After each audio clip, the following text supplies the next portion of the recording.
রানীঘাটের শান্তিপুর থেকে চৌরঙ্গী অংশে চলমান নির্মাণ কাজের ধীর গতি ও বেহাল অবস্থায় চরম ক্ষোভে ফেটে উঠছেন স্থানীয় বাসিন্দারা। বর্ষায় কাদামাটি আর শুকনো দিনে ধুলাবালিতে নাজেহাল জনজীবন।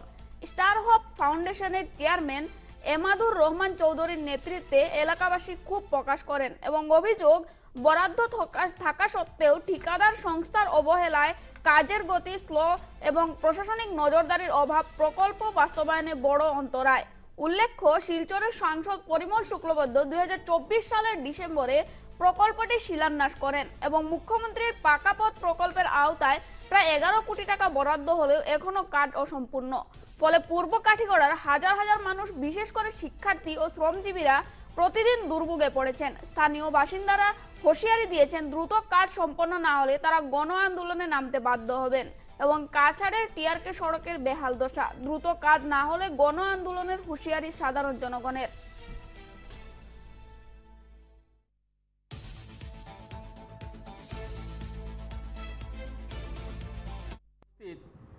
স্টার হোপ ফাউন্ডেশনের কর্মকর্তা এবং আমরা এই বৃহত্তর কাটিগড়ার ভুক্তভোগী জনসাধারণ সংবাদ মাধ্যমের যুগে দিয়া আজকে আমরা কাছাড়ের ডিস্ট্রিক্ট কমিশনারের দৃষ্টি আকর্ষণ করতেছি, পূর্ত বিভাগের চিফ ইঞ্জিনিয়ার এবং মাননীয় মুখ্যমন্ত্রী ডক্টর হিমন্ত বিশ্ব শর্মা মহাশয়ের দৃষ্টি আকর্ষণ করতেছি।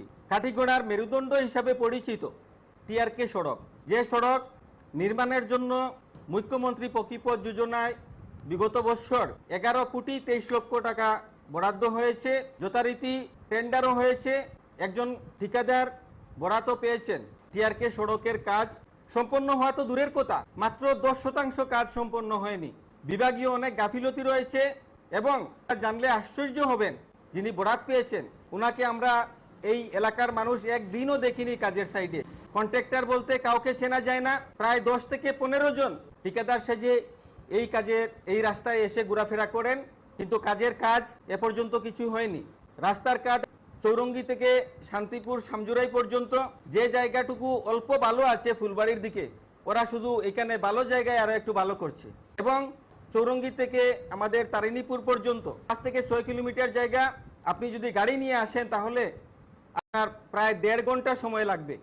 আমাদের পূর্ব কাটিগড়া গণিরগ্রাম থেকে ধরে শান্তিপুর, ফুলবাড়ি, তারিণীপুর, গোবিন্দপুর এত অঞ্চলের সব ছাত্রছাত্রী সকাল হলেই বদরপুর অভিমুখে, কাটিগড়া কালাইন অভিমুখে স্কুল কলেজে যায়। কিন্তু আমরা বর্তমানে এমন পরিস্থিতিতে আছি, কোনো অবস্থায় আমরা আমাদের ছেলে মেয়েদের স্কুলে পাঠাতে পারছি না। আপনারা দেখবেন গোবিন্দপুরের এখানে একটা কালভার্টে ওরা কাজ করেছে, যেটা একটা মডার্ন ফাঁদে পরিণত হয়েছে। কোন সময় তাদের করা এই কাজের জন্য বড় ধরনের দুর্ঘটনা হতে পারে। এত অঞ্চলের সব গাড়ি আমাদের এই টিআরকে রোড হয়ে গণিরগ্রাম রানীঘাট হয়ে শিলচর যায়। এই যাতায়াতে যে কোনো সময় বড় ধরনের অঘটন, যে কোনো সময় বড় ধরনের অ্যাক্সিডেন্ট ঘটতে পারে। বড় পরিতাপের বিষয়, এমন একজন ঠিকাদার এই কাজের বরাত পেয়েছেন যে নাকি অন্যান্য কিছু মানুষকে সাব কন্ট্রাক্ট দিয়ে এই কাজ করাতে চাইছেন এবং যারা এই ধরনের কাজের কোনো অভিজ্ঞতা এদের নেই। আজকে অনেক বড় ধরনের দুর্নীতি সংগঠিত হচ্ছে এই কাজে। পূর্ত বিভাগের কোনো ইঞ্জিনিয়ারকে এই রাস্তা সংস্কারের কাজের পরিদর্শনে দেখা যায় না। এই রাস্তা আগে 3.75 মিটার ছিল, যেটা 5.5 মিটার হওয়ার কথা। সাইড এক্সটেনশন করতে ওরা খুব বড় ধরনের দুর্নীতি করছে। এস্টিমেট দেখলে আপনারা বুঝবেন যে কিভাবে সাইড এক্সটেনশন করার কথা, বড় করার কথা, তারা কোনো ড্রেন কাটেনি। ড্রেন কাটে স্যান্ড গ্রেভেল দিয়ে রুলিং করে উঠায়নি, শুধুমাত্র গাছ ছুলে আর সাইডে সামান্য 2 ইঞ্চি বা 1 ইঞ্চি লাল মাটি